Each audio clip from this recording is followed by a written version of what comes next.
Canon is proud to announce another superb presentation from Video Tasties.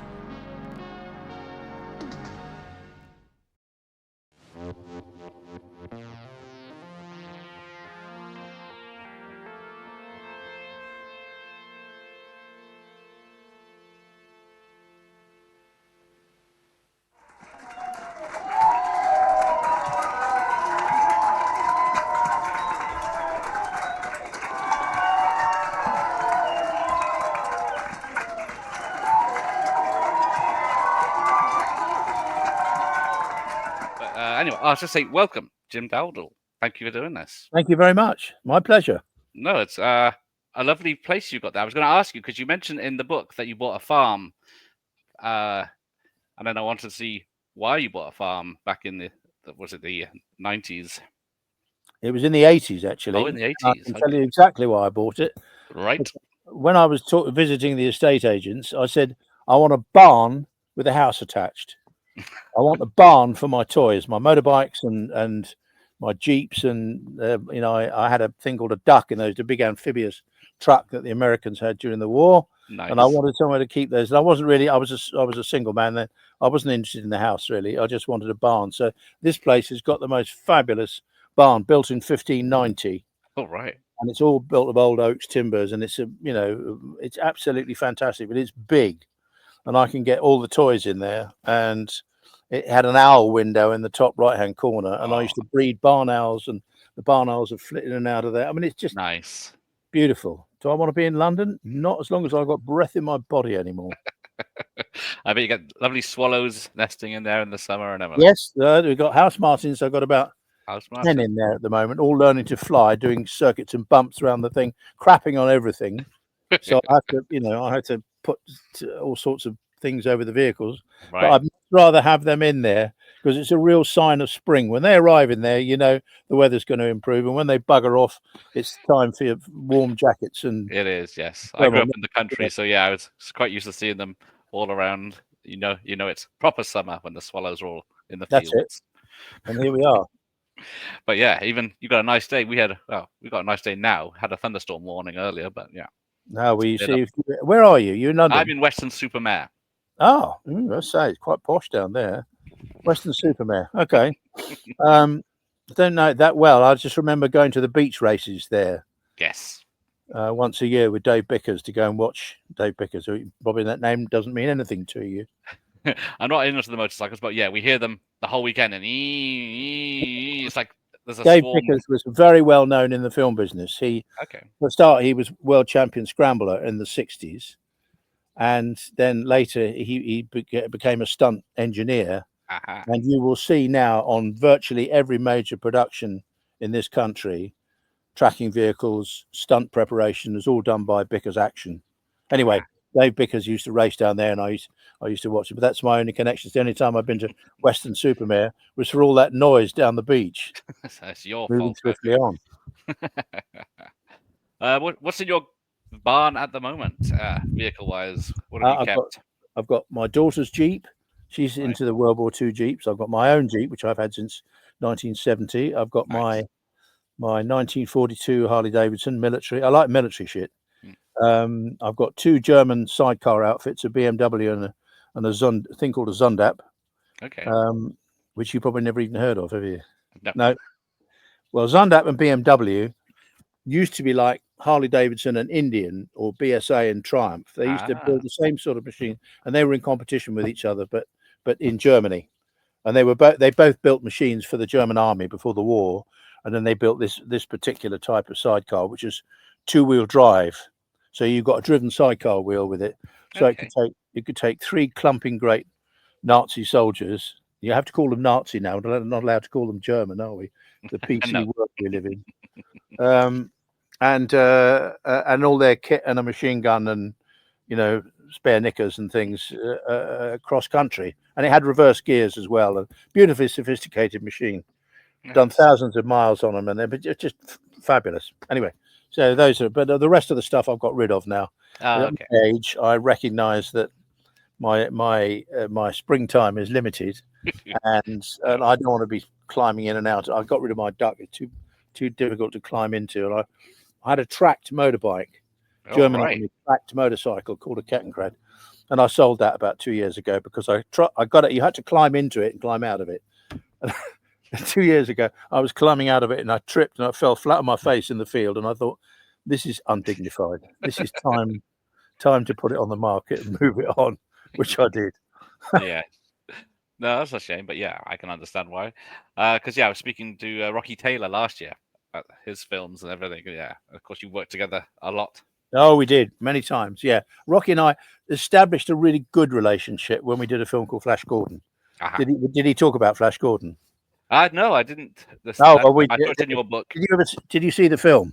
Yes, many times. Yeah. Oh, thank God for that. So a lot of people of your age had never even heard of them. Anyway, there's a fight on a disc in space between Flash Gordon and the other guy, Timothy Dalton. I can't remember his Prince Barin. That was his character's name in the film. And I was doubling for Timothy, and Rocky was doubling for Sam. And we had to do this whole fight with knives that come out of the floor, and it's rocking around in the sky, and all the Hawkmen are all shouting encouragement, and whatever. And it was in those days we shot very much more master shots rather than this cut, which they do now. So they want a master shot. They want the whole fight, and we had to use bullwhips. And grabbing each other and fighting and smacking each other in the face, and well, it was a whole routine. So we were practicing this for I think we did about 2 weeks of rehearsals, Rocky and I. And I'd worked with him before. We used to joust in America in the 70s, and Rocky was one of the guys jousting. But he got knocked off his horse in the first 2 or 3 days, I seem to remember, and he broke his arm or something. So he was just there cheering us on. But that was the first time we really got to work together. It was great. We had such fun.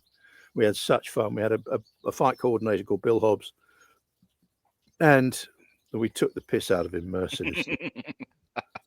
But we had a lot of fun. But it was a hard job. And at one point, the thing is rocking in space, and I get hit by Sam, and then I roll. And I grabbed, just at the last minute, I grabbed one of the knives to stop me disappearing off into space. And as I grabbed the knife that came out of it, it snapped, and I fell off the whole platform, which was about 15 feet in the air. I mean, I had some boxes to fall into, but there were lights underneath. And, blah, blah, blah. And I hit one of the barn doors, and cracked myself and all that kind of stuff. But you can always rub the embrocation on with a 50-pound note, can't you? Certainly helps, doesn't it? Yeah. Because you've done lots of Bond films, but you didn't do a Dalton Bond film in the 80s, though. Didn't do a Dalton Bond film. No, I was, funny enough, having doubled him on Flash. Paul Weston, who was the coordinator, rang me. He said, well, you doubled him on Flash Gordon. Do you want to go? And I said, where are you going to shoot? And he said, Buenos Aires. No, not Buenos Aires. Where are they going to shoot? Somewhere in South America. Not Buenos Aires. Anyway, it's the most polluted city in the world. And I thought, I just don't want to spend 3 months in the most polluted city in the world, right? In that kind of heat and everything. And I turned it down, and I had no compunction in doing it. Oh, what an opportunity! God, doubling Tim Dalton on the Bond, and better things to do than sit there wheezing in the evening because you can't breathe properly. Yeah, I can understand that. Not a nice. So no regrets there. Okay, because I had Gary Powell on earlier, and I told him he was too handsome to double Pierce in GoldenEye. Yeah, well, there's a story. Yeah, no, Gary did. He did some very interesting. Him and I were driving the tank in the tank chase. I taught him how to drive a tank, and then he was doing it. He got better at it than me, just because he's a bloody good driver, Gary. But I drove the second tank and all that, and I worked out how we could actually make it work, because originally, obviously, Pierce is supposed to be driving the tank, but he's in the right-hand side of the tank, and so T-54 is driven from the left. but we had to see Pierce doing all this nonsense. Yeah. And so I'm driving it on the left hand, on the correct side, with a video monitor, a camera underneath the barrel, and one on either side of the vehicle in these little pods. Okay. The problem was, we're talking 19 blah, blah, blah, Yeah. and the video was not sophisticated like it is now, and it wasn't digital. It was, and the picture you got on these little small monitors inside. I had 3 monitors to show me that. And it was a wide-angle lens, and anybody standing in front of the tank looked as though they were about 30 feet away.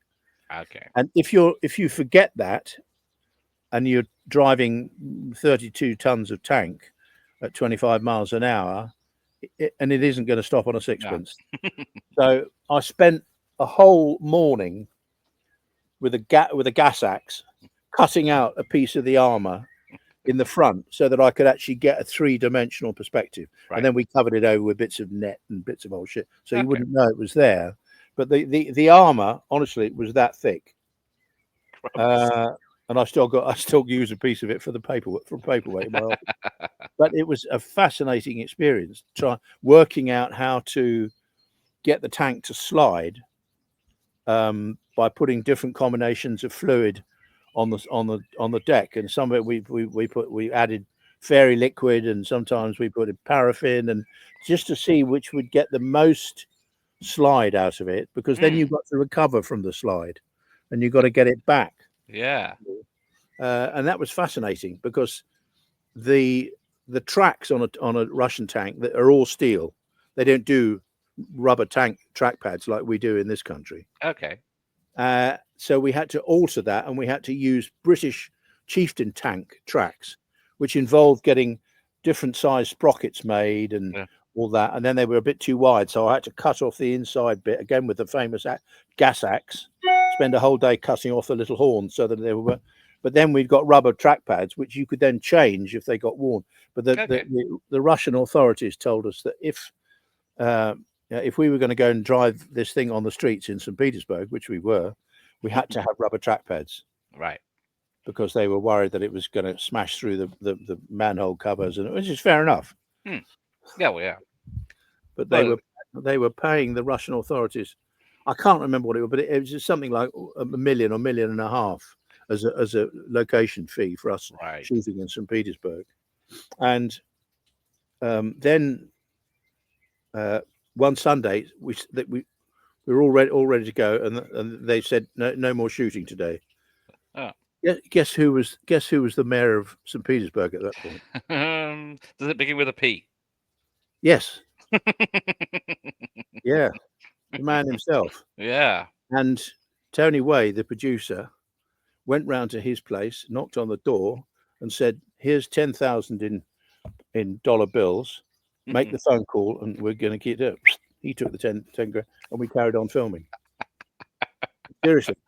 I can't. Yeah, I'm not surprised. Basically. Yeah, no. It was very interesting. And then they decided that they wanted to charge another €1 million. And Barbara Broccoli said, "For €1 million, I can build St. Petersburg in the studio," which is what she did. So we shot the location stuff by the canal and all that. So one or two of the, and then we shot the rest of it at Leavesden Studios. Yeah, it's very well done, because you can't tell the difference. Yeah, but the difference, Gareth, is that we. Can you hear me? Yeah. The difference is we shot everything in camera. There was no green screen. There was no digital shit going on then. Everything that we did in those days was done for real. That's the big difference of filmmaking now, is that every little kiddie who's got any kind of expertise with a computer can buy these computer programs, and he can make Superman fly through the air, or a car turn over 3 times, or a bloke set himself on fire. We did it for real. That was the difference. Yeah, you can definitely tell the difference when you see it for real.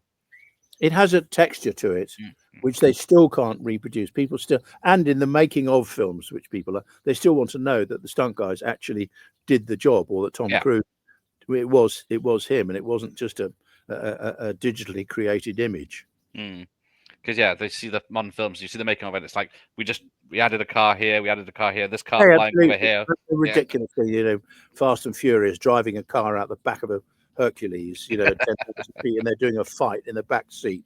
Really? But yeah, you did all 4 Pierce films, didn't you? Surrounded Yes. Rise, World's Not Enough, and Die Another Day. So that's pretty good. Yeah. And yeah, I did. I drove the Aston Martin on the ice in Yes, China with that is myself very exciting. and scene. Ray DeHaan. Ray DeHaan was the principal driver, and then I was driving the second one, which is an interesting. It was an interesting job that because we went out to Iceland 2 weeks beforehand to experiment with the cars to work out what sort of length of stud that we could have to actually get some control with the cars, because obviously you had to have some studs because you're on sheet ice, solid ice, and those cars were altered. They put normally aspirated V8 engines, Ford engines in them, and a Ford driven axle in the front, so they would effectively 4-wheel drive. Right. Cost for doing altering all 6 cars was 1.2 million. So they got three Jags and 3 Astons. So we arrive out there, and it's just Ray DeHaan and myself, 2 drivers, and we start experimenting. What we didn't realise was that they dammed off the end of this isthmus so that to stop the tide coming in and out, to thicken the ice, to make it safe for everybody. And they said that when we were filming, we had to have 44 centimeters of ice before they would let the unit on there. We were rehearsing in about 30 centimeters. We didn't know. Ray and I were just driving these cars around, trying the different lengths of things. And then I was filming him one day, and then we looked at it afterwards, and you could see the ice moving like that behind the car. And we thought, wow, this is interesting. We're all wearing these one-piece survival suits, because it was minus various. But they had an inflatable bag in the trunk, so that if it went through the ice, the bag would inflate, but the car would be hanging like that. So you then got to wait for the water to equalize. You can't open the door. Right. You've got to wait for it to equalize before you can open the door and exit. So we had these things called spare air, which divers have, which are give you about 3 minutes of air with a demand valve, sort of right beside us on a little piece of string. And if you've gone down, then you've got to go right. Don't panic, Mr. Mannering. Don't panic. Wait for the equalization, and then open the window. Take some spare air while you're doing it. Write a letter. Do whatever you want, and then up you pop. So that was it was only in retrospect that Ray and I realised that actually we shouldn't have been on that ice at all. But we did find we had 3 lengths of spike, one about like that, one the normal sort of Swedish type, and these intermediates. And with the intermediates, we could control the car. We could steer it where we wanted it. You just didn't want to touch the brakes. Whatever you did, if you touched the brakes, you just went round and round and round and round and round. But it was very, very interesting experience. Very interesting. It's a very exciting race on the ice with those 2 cars. Was. Yeah, it was really exciting. And then when we were shooting, we were out before dawn, and we all got these skidoos, and we're going out on the ice and to get where we want to get to. And the sun rises over the glacier in crystal clear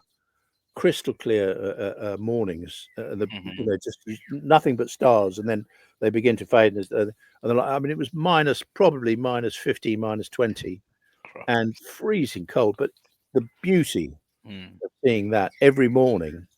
And we were there for 10 days, and it was like that every day. And the day we finished, it started to get cloudy, and there was an old boy who'd lived there all his life, and he said, I've never seen consistently sunny days and freezing nights like this since I've been here for 10 days. He said, God obviously loves James Bond.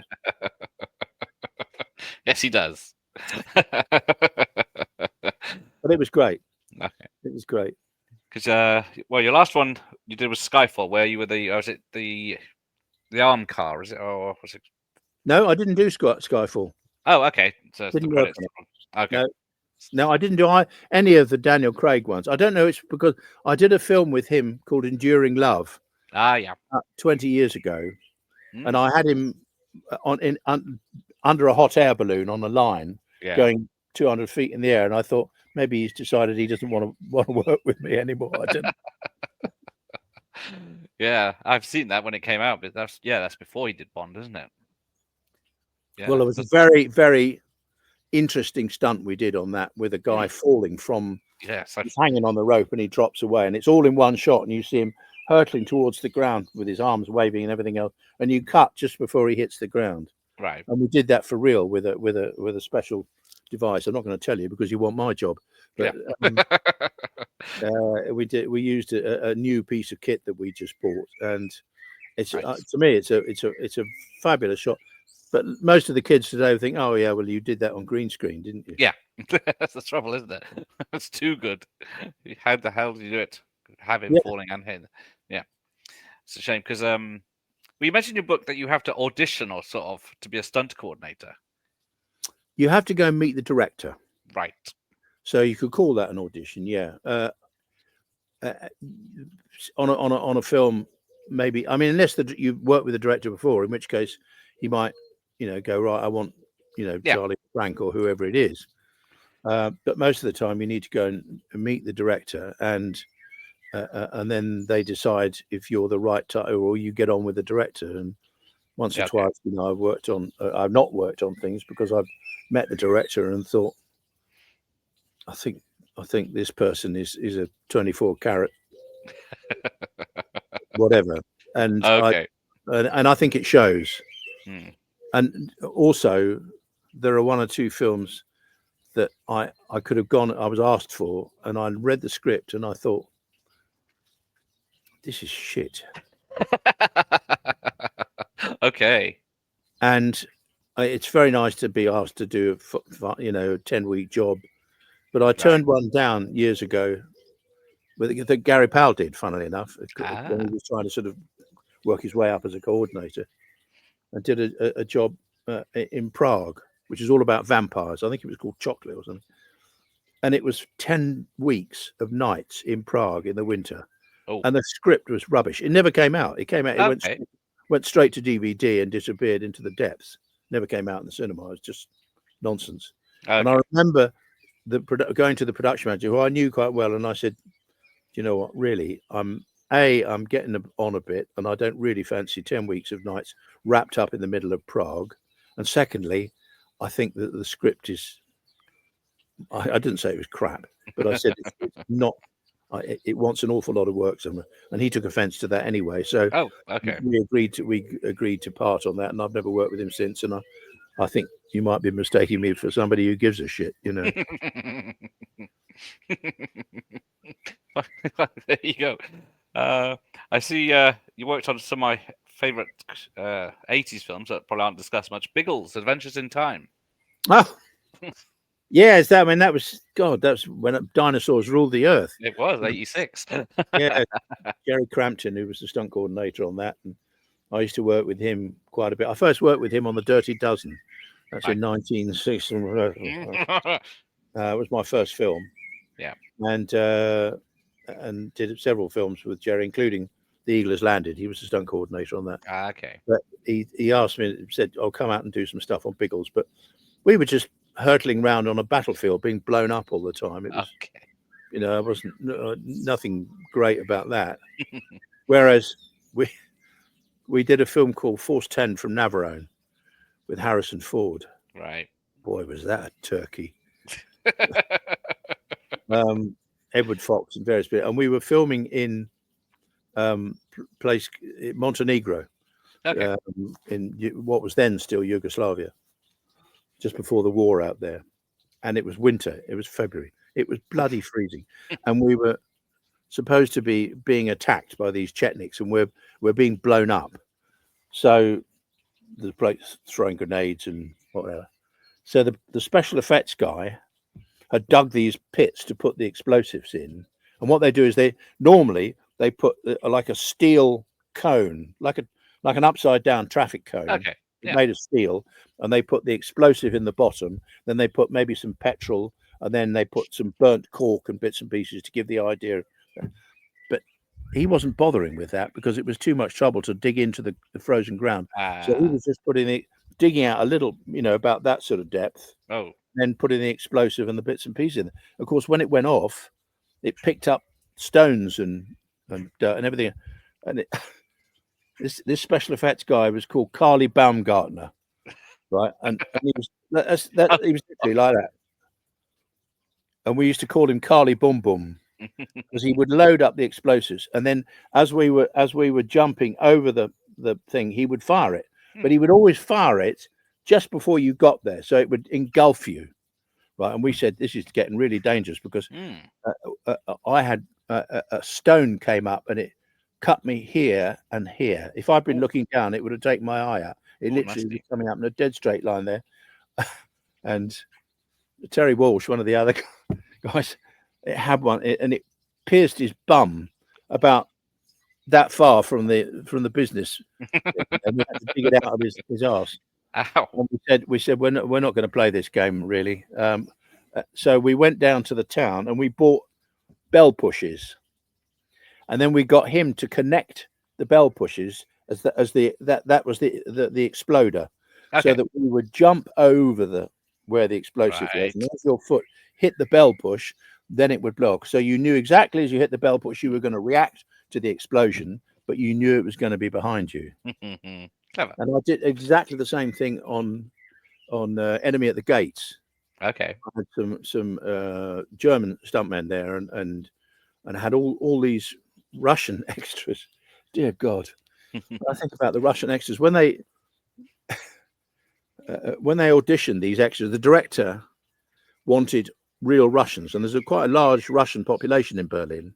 Okay. They had an open casting for Russians who were of the right age to have been at Stalingrad, and all these guys turned up on a Saturday morning. I would say that 30% of them were drunk as a skunk from the night before. They didn't know whether they were punch board or countersunk, and then some of them would arrive on the Monday morning of their first day, and they didn't know shit from toothpaste. I mean, they had no idea what they were doing. They put them in the uniform, and then I had to talk them through what they were going to be doing.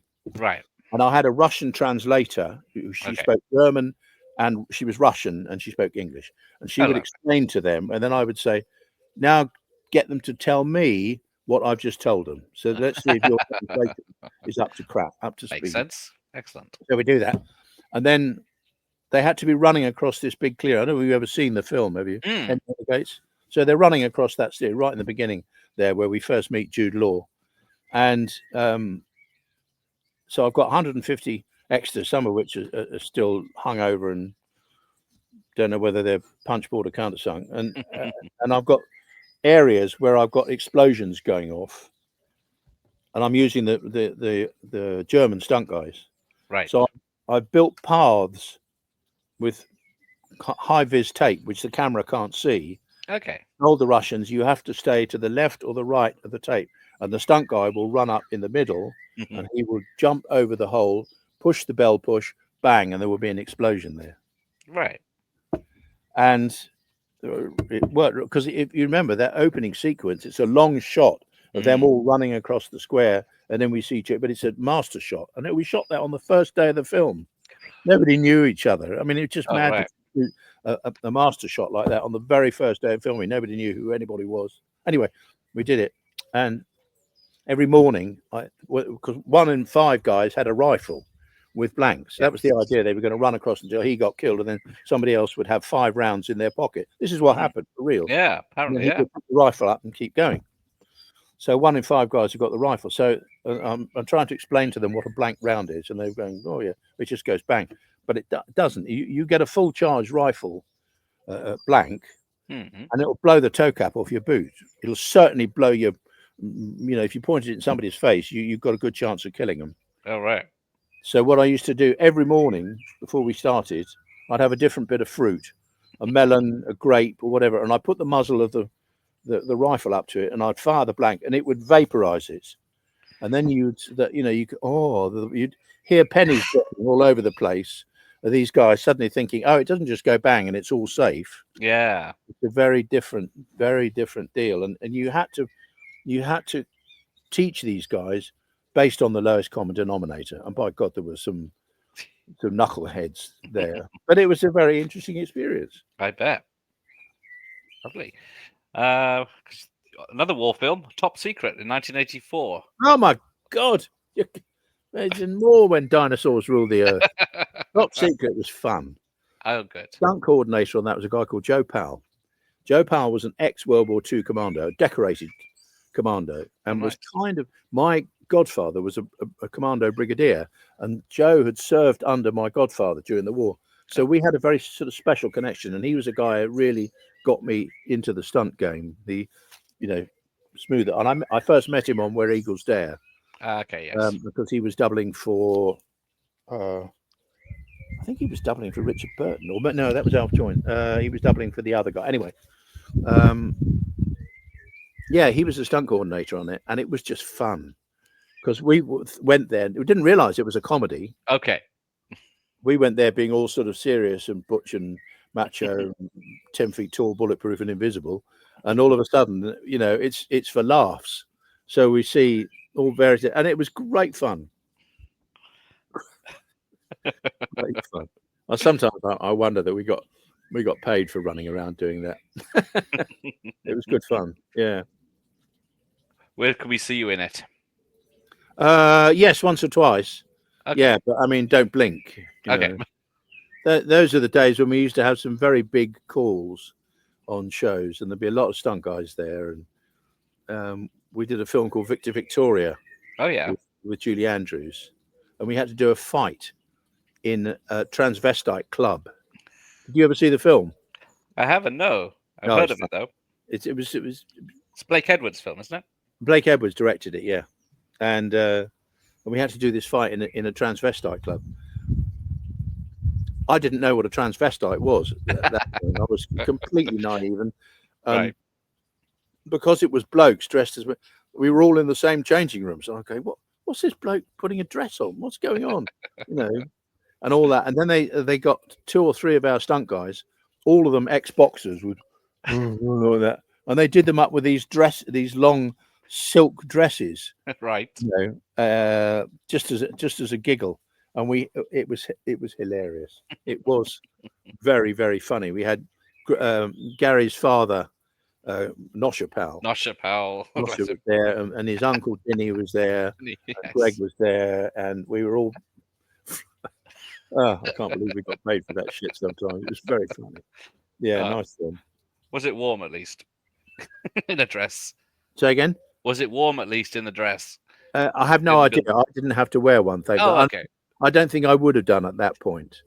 I really don't. I was like, what's going on here?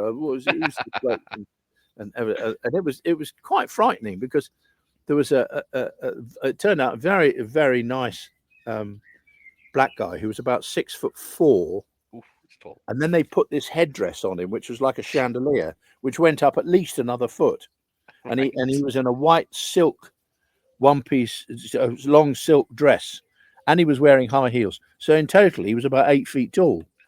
Extraordinary. And this bloke's coming down the corridor towards me, and I'm going, I don't think so. And I backed off, literally backed off to the end of the corridor to let him through, and he had to bend like that to get through the door. I mean, it's bizarre, people who've never worked in the film business coming on the set would think, really?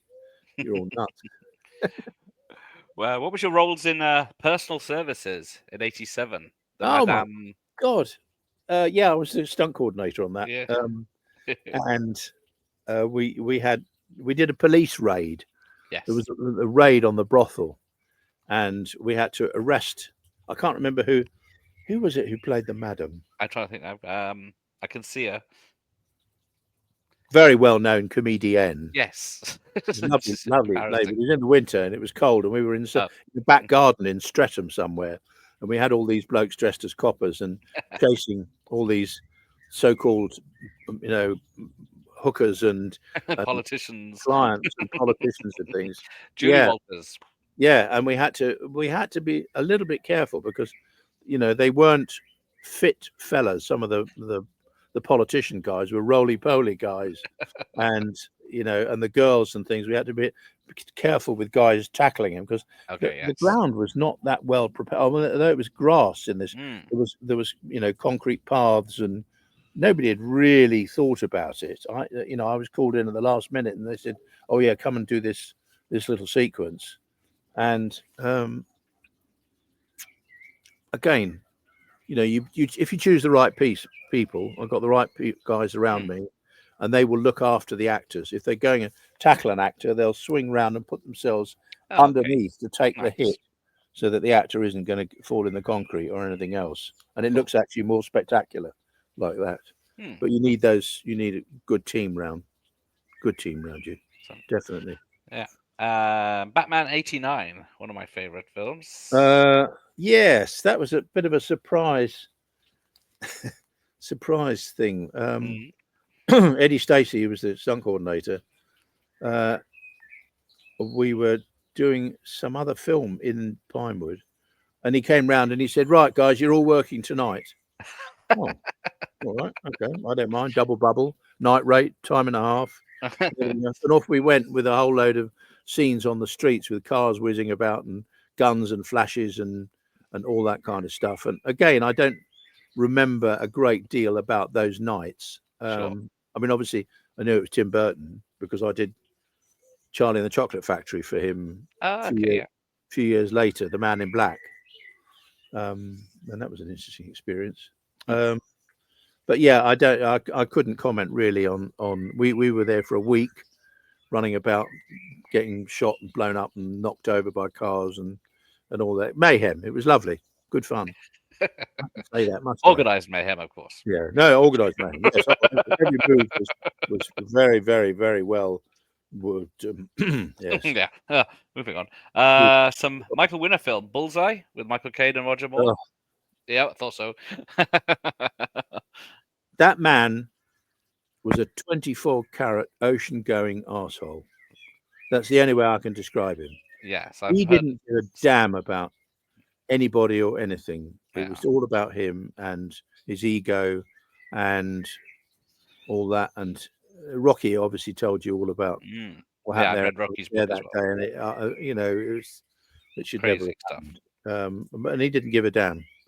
Oh well, a friend of ours, Mark Boyle, did a job for him where it was a thriller, and he had to drive a Daimler car off the end of a pier into the sea. Okay. This is a true story. Right. And Mark went down there and wrecked it and said, "Well, can you do it at high tide so that the drop isn't so far into the water?" It was a night shot. Oh, right. So Winner said, yeah, we'll do it at high tide and blah, blah. Anyway, when Mark went down there to do it, Winner had a brick wall built at the end of the jetty. A brick wall, real brick. Yeah. And Mark went, "What's all that about? You didn't know?" "Oh, well, you're a stuntman, aren't you? Well, you're going to bottle out of it, are you?" Well, that's not a good thing to say to a stuntman. And Mark bit, unfortunately, and he decided to do it. Yeah. So there are divers in the water. It's at night.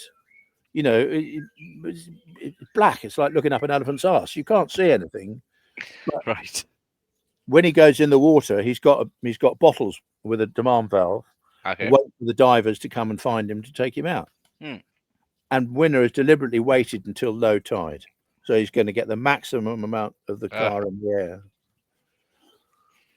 And when Mark did it, he'd forgotten that the windows were electric on this Daimler. This is, there weren't many cars with electric windows in those days.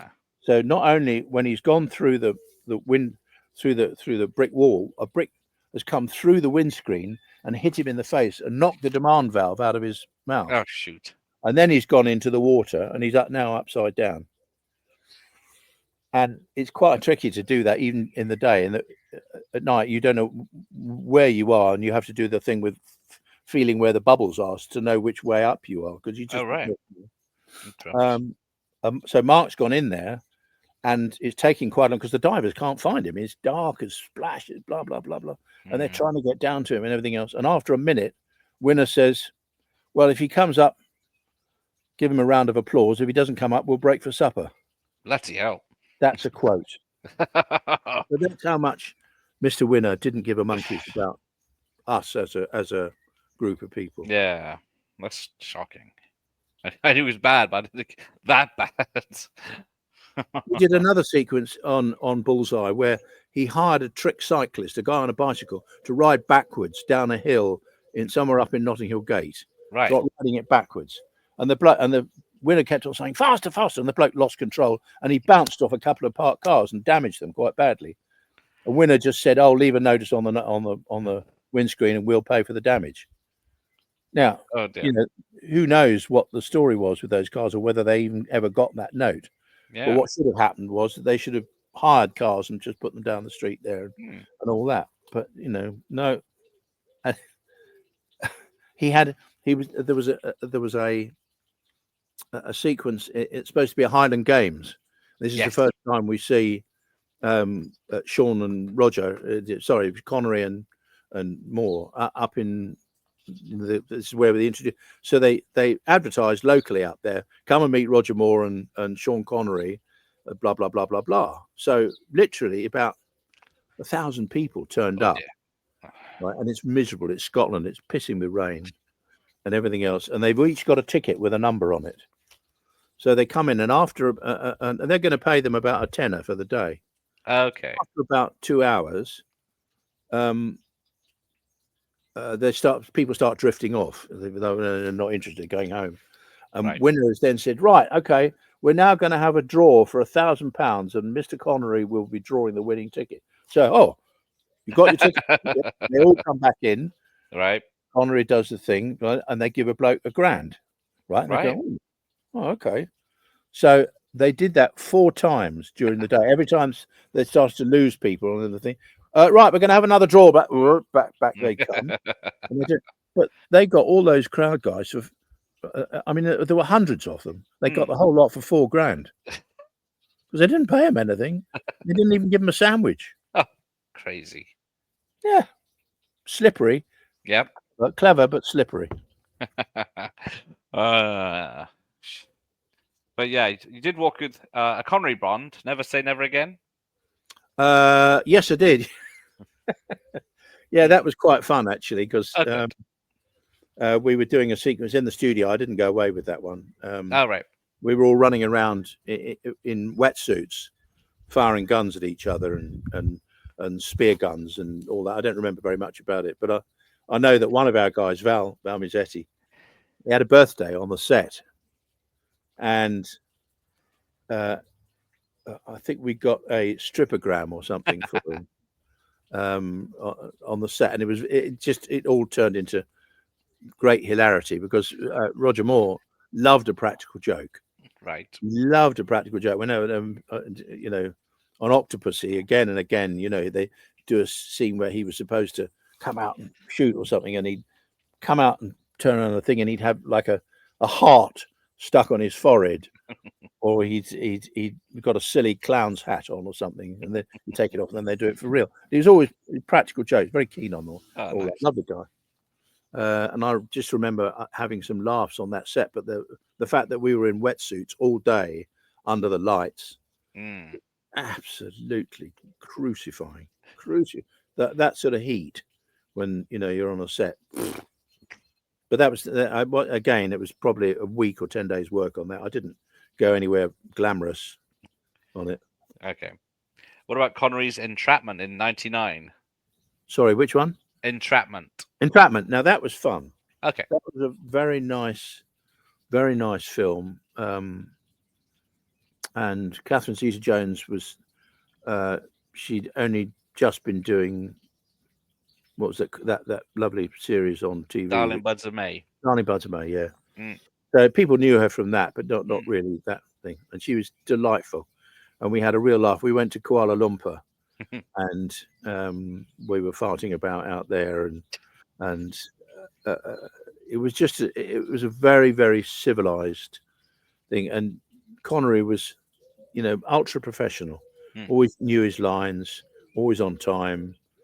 And there's a scene, the reason I got part of that job, Vic Armstrong was the coordinator, but okay.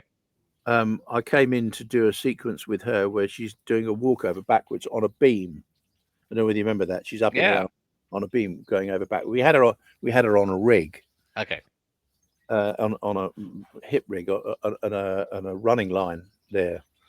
But the guy who was operating the rig couldn't see her. He was off the set and he was trying to do it on a monitor, and it wasn't working. And I could see exactly what the problem was. Vic said, just go and monitor that for me. And when I got there, I knew I knew the wire guy, and I said, "Can you hear me?" And he said, "Yeah." I said, "Right, when I give you the cue, do the track," because it had to line up with her going over backwards and then seeing her moving backwards to be able to find her feet back onto the beam again. Yeah. And that was the problem. And anyway, I so I'm standing up there with her, just out of shot, and I'm calling through the set because it didn't matter about the sound. Okay. And giving him the cue, and after one take we got it. Okay, And then cool. it was fine. And very kindly, Connery said, "I want you to come with us to do help with this and all that." And so I went off to Kuala Lumpur while Vic stayed and did all the action stuff in the studio here. And then we came back from Kuala Lumpur and did more of the action stuff here, climbing about and shoot ups and usual old bollocks, Yeah, because I had a stopover in Kuala Lumpur about 20 years ago, and I was there for, I think, only 24 hours or something, or 48 hours. And I went to the towers to go up to the towers. Yeah. But it was closed that day. It's like closed one day of the week, the whole section. It was like the one day I was there. Yeah. It's quite a building, and that the bridge between them, if you're a bit dodgy on the heights and you're looking down, I don't know, 500-600 feet, you think, okay. Anyway, we did all that bollocks in the studio. It wasn't real. Movie magic again. Yeah, exactly. But you also did the fantasy film Krull in '83. Krull. That was quite something. That was. We did all sorts of fights and bits and pieces on that, and then we did the amazing thing about Krull was there were the good guys and the bad guys, all and those costumes, the material for those costumes was coming from out of Mongolia or somewhere. There were thousands of pounds each of the costumes that we were wearing. I'm not talking about the principals. Okay. It cost absolute bundles. And we were running around in these, funny helmets. You couldn't see anything. It was like working on Star Wars, being a stormtrooper on Star Wars. The helmet, you had to pack it with foam rubber, because if you did that, the helmet would slide forward and you'd be looking at the floor and you couldn't see anything. But if you did that, it would flip up and you'd be looking at the ceiling. So it had to move in sync with your head, which of course made it. It was like putting on an oven on your head. Right. Because not only are you covered in all this plastic, which every time you sit down, bits of it go up your ass, but so we spent most of the day standing, seriously, because it was that uncomfortable. But then with the helmet, right, here we go. Put the helmet on, and you could feel the sweat just trickling down. Glamorous, it wasn't. Oh dear, that's a shame. But it was quite, again, it was good fun, and I doubled Harrison on a couple of previous films. No, sorry, on a couple of films after that. One called Hanover Street. Yeah. And Force 10 from Navarone, of course. And oh dear, Force 10 from Navarone. That was a funny. Well, that was the one with the exploding. Yeah. Up my nose, but yeah, and we had Robert Shaw, who was could drink for England, and he would be rat-arsed, absolutely insensible, right, on occasion, and then Alistair MacLean, who wrote the book, came out to watch the filming. Okay. We were in somewhere up in it's quite civilized place now. We weren't in Shabiak, where we've been doing all that stuff there. We were right up on the coast, a very nice hotel. We'd all got civilized, and the weather had changed, and it was all that. And it was a Sunday morning, and Robert Shaw was in the bar, and he was pretty cut. And then we saw that there were these doors in the lobby with frosted glass up to about 5 feet, and then clear glass above that. And we saw a taxi. We just saw the taxi pull up. You could see the light on the top of the taxi, and then you could see the door open, but nobody appeared to come out. Yeah. And we're all kind of, oh, who's this?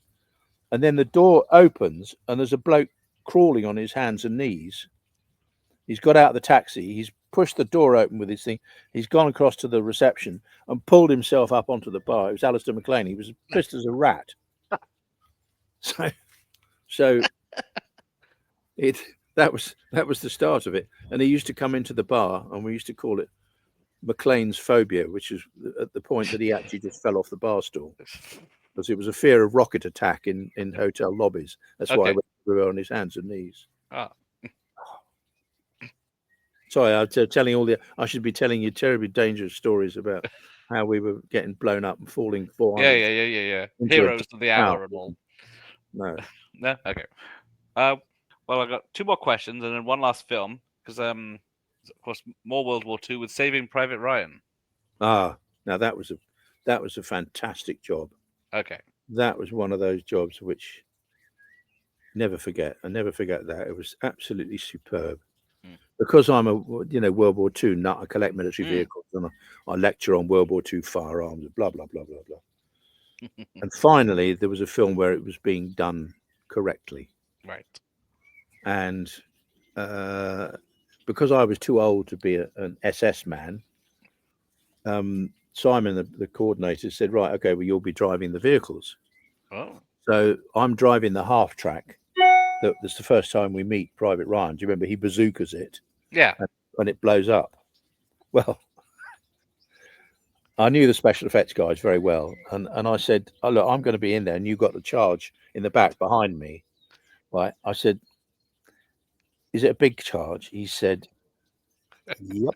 I said, "Is it a noisy charge?" And he went, "Yep." Okay. Now, when normally special effects blokes will say, "No, it's nothing," and then your head's ringing from the size of the bang. Right. When they say it's going to be a bang, you think, "Oh, right, okay." So I've got earplugs, and I've got big helmet and everything else, and I've got collar up and everything else, driving the thing. And Simon said, "Whatever you do, when it goes bang, don't stop. You roll to a stop. Don't stop." So I've got to keep going until I hopefully hear cut with the radio. Anyway, when the bang goes, I didn't know what day of the week it was. I was bang, and I kept going and then stopped, but I couldn't hear anything. I couldn't speak to anybody for about 2 or 3 hours afterwards. That's why I've got hearing aids now. And jobs like that. But that was interesting. And then we did the job where they throw the Molotov cocktails into the fighting compartment of the self-propelled gun, and I was driving that tank. Okay. And it had two little, steel doors, but you could see the sky through the gap, because it's only supposed to be stopping the odd bullet and things, not supposed to be thinking about fluid. And I thought, I know what's going to happen. Some of that burning petrol is going to come through, and it's going to be landing on the family allowance. So I put a fire suit on to make sure, and then I had a very small fire extinguisher, because again, Simon said, "Don't stop when the fire hits. Keep going a few yards and then roll to a stop." Right. So when it went off, and that was Gary Powell there, who did that fire job rolling over the side, fully in flames. That was Gary.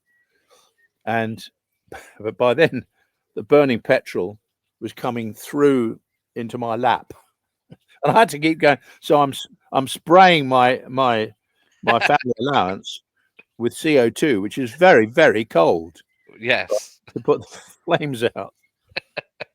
But he paid us well for that one. Oh, good. And then I was driving the Tiger at one point. Gary was mostly driving it, but I was driving the Tiger at one point when Tom Hanks comes up and sticks a Tommy gun through the vision slit. Okay. Which, of course, it wasn't a Tiger; it was a converted Russian T-34, which is a piece of junk. I mean, this thing was a piece of junk. There was a £5 club hammer inside for you to change gear with. You had to whack the gear. I mean, it was a piece of junk. It was all oil all over the floor. Real piece. Anyway, But he was very concerned putting this thing through. He said, I said, are you all right? Because it would have been at face level. And I said, don't worry, I'll be on the floor when I see you coming, because I had to roll to a stop, Right.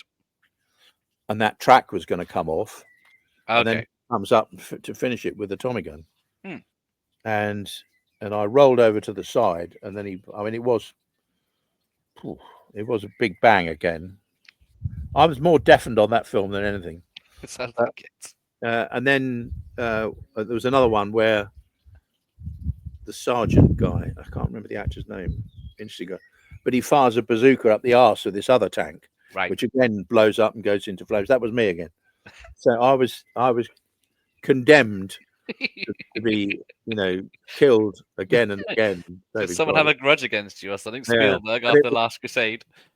It was, say again? Was it Spielberg had a thing against you after being in Last Crusade? Oh, Last Crusade. Oh, that was funny. That was funny. The dreadful moustache that I had. Billy Horrigan and Malcolm Weaver and myself were the bad guys in the speedboats. Supposed to be in Venice, and we're in St. Catherine's Dock, actually. Oh, okay. Before it was all developed. And we've got these dreadful moustache, and they darkened us down to be these Turkish villains. You're not allowed to do that now. Can't do any of that now, the PC world that we live in. And we're racing around the thing, doing this thing, and Harrison's doing a fight on the back of the other boat. And the hat keeps on blowing off. They had these stunt hats for him. Okay. We'd stop, and I'd scoop it out the water and right. give it to the costume guys, and it was just madness, absolute madness. But it was great fun. And then at one point, we did an explosion where Malcolm and I, where the two ships come together, and there's supposed to crush the thing. Vic had set up an explosion, which then it wasn't in the final cut, sadly. Oh. But where they'd got a platform between the two ships, and they put exploders at the front of the platform with the cones pointed that way. So the two ships are here, we're in between, and the camera is profile, so that they want us to run along on the platform, and we've got air rams, which you jump onto, and they're fired by nitrogen, and they flip you. Okay. So as you run forward, and as you hit that, it fires the nitrogen, and it propels you in the air. Nice. But that also was the thing that set off the explosive. Okay. So we do that. We run forward, hit the thing, bang, and we disappear into this complete ball of fire. Right. Because as usual, if a special effects bloke has been asked to do an explosion, he'll always put 20 or 30% more than he thinks. We completely disappeared into this fireball, which is why they didn't use it really. Okay. And knowing that we were going to be going in the water, it still singed the eyebrows a bit. But again, you could, rub the embrocation on with a £50 note. It was good fun, though. Oh, good. So the final question is: now that the Oscars have seen the light and allowing stunts to be recognised, are you pleased with that? Absolutely.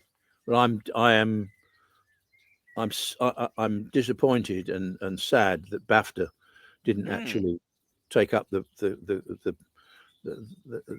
baton before, because they could have stolen a march on the American Academy. Yeah.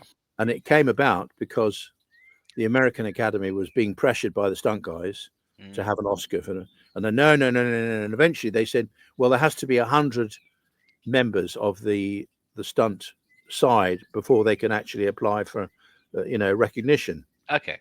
So they phoned round and everything else. And about 5 or 6 years ago, they rang and said, we'd like to make you a member. So I'm now a member of the American AFTRA stunt lot to help get the numbers up as far as I'm concerned. We don't work over there really. Yeah. But they got to 100, and so reluctantly they had to actually say, right, well, there will be a stunt award. Not for 2 years, you note. Not next. Yeah, it's not. Yeah, it's not straight away. No. Anything to delay it, because I think that they're worried that it's going to be stealing their glory a bit, because everybody's going, oh, let's see where the best stunts are, and blah blah blah blah blah. And I wrote probably 15, 18 years ago when Richard Attenborough was the head of the BAFTA. Okay. I wrote a letter to every single member of BAFTA of the board, nice. not an email, a written letter. Okay. Dear Mr. So-and-so, blah, blah, blah, explaining why I felt that we should be having an award, that we should be recognised. Everybody, and they all kept on saying when I would ring them up, oh no, we haven't got a room in the award ceremony for any more categories. Yeah. And then the next year there'd be another category of Yeah. visual effects or something, and it was all bollocks. But I wrote those, I think 11 or 12 letters. I never even got one single reply, not a single recognition. Nobody actually said that they even got the letter from me, including Attenborough. And I was really disappointed by that. I know they didn't want to entertain, but you at least have the thing to acknowledge that somebody's made the effort to send you a letter and all that. Yeah, I got just a reply saying thank you. We'll take it into nothing at consideration. all. Rubbish. So BAFTA was not in my, never really been in my good books since then. Well, I can't blame you for that. But it's about time. But it would have been great if we'd managed to steal a march on the Americans and had an award, you know, because I mean, I'm old school in a way because we were always anonymous. We never used to get credit in the old days until probably the 80s, mid 80s. Yeah, because the credits were like just we were a few an scenes. Anonymous. Nobody knew who the hell we were. You know, we were there just to make the actors look good. Yes. But it's all changed now. The world and his dog and the bloke who makes the sandwiches and, you know, all that. It is that. It's like 10 minutes of credits now. Reels and reels and reels and reels. And I appreciate that all those guys are necessary to, guys and girls must be are necessary to make the show. And it's just got silly. It's just got silly now, you know. But everybody wants their pound of flesh, and they want to say, I worked on this film and it helps them later on in their careers. I guess it's fair enough. It's just nobody's going to sit through sometimes 3 and 4 minutes of credits at the end of the film in the cinema. Everybody's gone by the time it comes up at the end. Nice. Well, it looks like someone's wants attention. Say again? Looks like someone wants attention there. Oh yes, this is my financial advisor. Ah, okay. And she's saying to me, right, okay, where's my supper? Yes, I will let you go and feed them now. I've got 3 of these, all all nice. Oh, that's nice. And a 19-year-old Jack Russell, who's in his little pod here, speaking for England as he does. But it's a lovely thing. I mean, you know, the birds are twittering, the sun's out, and I'm not in London, and I'm very, very glad I'm not in Western Superman either. But I just can't do London anymore. It's just, you know, you get fined, you put one wheel in a bus lane, and I got caught years stop ago. in the car park for 5 minutes, and you get a ticket and 20 mile an hour. Speed limit, brain damage. I'm very glad. I genuinely think, and I don't know whether Rocky said this, but we had the best years as far as I'm concerned. We did some really, really good stuff on big movies. We got well paid for it. We went all around the world and had great fun. But the principal thing was that when they said action, you got to put your money on the table and do it. And then they give you the rehearsal time and this, that, and the other. But there's no such thing as a completely safe stunt. No. Look up the word stunt in a dictionary, and people say, oh well, there's health and safety guys now go, well, that's a bit. Oh, we can't let you do that. And I go, well, that's what we do. That's what we do. No, I think that's a bit dangerous. I said, well, okay. Well, I'll tell you what, you be the stunt coordinator and I'll go home and I'll just phone it in. And you obviously know more about it than I do. We had a health and safety guy on. We were doing a film called Sahara. Oh yes. In Morocco with I've forgotten his name. Matthew McConaughey. That's him. Yeah, nice guy. And we had a health and safety guy came out, and he's very new on the job. It's full of vim and vinegar, and right, I'm going to be. And there wasn't much to do at that point, and he was walking around saying, "Well, you've got to be careful, don't trip over the cables," and this, that, and so on and so forth. And then we had some camels, and he said, well, look at those camels. He said, well, they've got to be undercover. They've got to be in the shade. You know, really? Anyway, put them in the shade, because we had 2 lots of camels, so you could swap them over if the camel was going to get tired or play up. You know. So, and then he said to the camel handler, "When did they have it? There's no water. When did they last have water?" And the camel guy went, "Maybe it was last Sunday or possibly Wednesday." And the bloke went, "What? You come out of..." And then the penny dropped. You know, they're camels. Oh. So the next couple of days later, we're doing a scene where Penelope Cruz has to dive into this well, and she's then going to slide down the well rope and go into the underground, wherever it is, and she's being shot at by the bad guys. So we've done the thing with a double diving into the thing out in the desert. We've just got a moody well, and then we're in the studio with her sliding down the rope, and we've got sort of a half wall built in the studio so that the camera can go down what appears to be the inside of the well with her, and she's on a harness. She can't go anywhere. And the health and safety guy says, well, she's now on a man lifting device, and subsection 9, paragraph 7 means that she has to be wearing a safety helmet. Seriously? So, what? He said, how does that work? He said, well, you can do something with it with a computer afterwards. You take the hat off. And I explained to him and said, well, there's 24 frames a second going through the camera. You'd have to shoot her against a green screen. If you wanted to take that hat off her, you'd have to take at least 2 or 3 seconds, 24 frames a go. And it's probably, in those days, it would have been maybe $4 or $5 grand a frame to take that hat, that white hat off her. I said, guess who's going to be going on the plane home if you insist on this?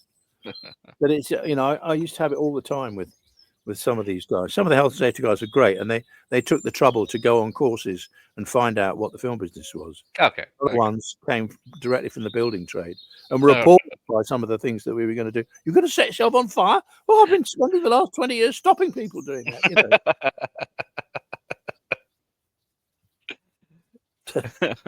Well, I'm going to say thank you and let you feed your cat.